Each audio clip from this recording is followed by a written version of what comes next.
How set are the New York Giants' secondary? They retained Janoris Jenkins and added Jabrill Peppers and Antoine, Bethea, while also hoping for Sam Beal and Grant Haley to step up. However, Jenkins is not likely in the Giants' plans for long, and the team doesn't have much behind Jenkins and Grant at the cornerback position. And while this is generally regarded as a weak draft for cornerback, there are some who are promising. Georgia's CB Deandre Baker was regarded as one of the very best prospects in the draft class at the start of the 2018 season. He took a step back from a stellar 2017 season, but remains a good cornerback prospect for the right defense. Measurables: good feet and hips. Easy change of direction. Long arms help break up passes. Quick to close when in off or zone coverage. Hard hitter in space who separates the receiver from the ball. Good football IQ, tends to put himself where the ball is going. Experienced in both man and zone coverage. Competitive player who seems to have a short memory. Unspectacular athlete for the position. Teams looking for speed could be disappointed. Inconsistent tackler in the run game. Size might be an issue for some teams.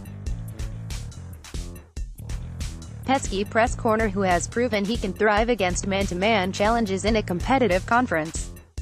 Baker isn't a burner, but has good play speed and the foot quickness and pattern recognition to stay tight in his coverage. The biggest issue teams might have with Baker is determining whether or not he can give up 30-plus pounds against bigger, outside receivers and still hold up. While there might be some matchup concerns at times, his ball skills, talent and competitive nature should overcome his smaller frame. Lance Zierlein, NFL.com, scouting report: does he fit the Giants? If the Giants are looking for a cornerback to replace Janoris Jenkins and create a young tandem with Sam Beal, then Baker could be a good one to look at. He isn't as highly regarded as he was entering the season, but that was coming off of a 2017 season in which he allowed just 5 receptions on 19 targets in 15 games, holding opposing quarterbacks to completion percentage of 26.3%. Shutting opposing offenses down to that extent is not sustainable, and regression was going to happen, and this season was seen as something of a disappointment.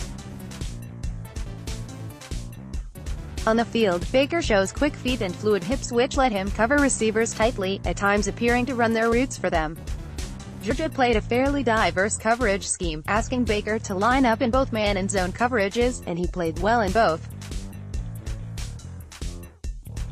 In man coverage his feet and hips saw him through, while in zone his length, closing burst, and football IQ helped him stand out. He might be a better zone corner than man at the next level, if only because his long speed could be an issue dealing with faster receivers, but he should be able to hold his own in both. It is possible that Baker could be one of the first 2 cornerbacks selected in the draft, but an uninspiring position group as a whole, and the depth chart seems muddied. It is certainly possible that his lack of elite measurables will drop him to the second day.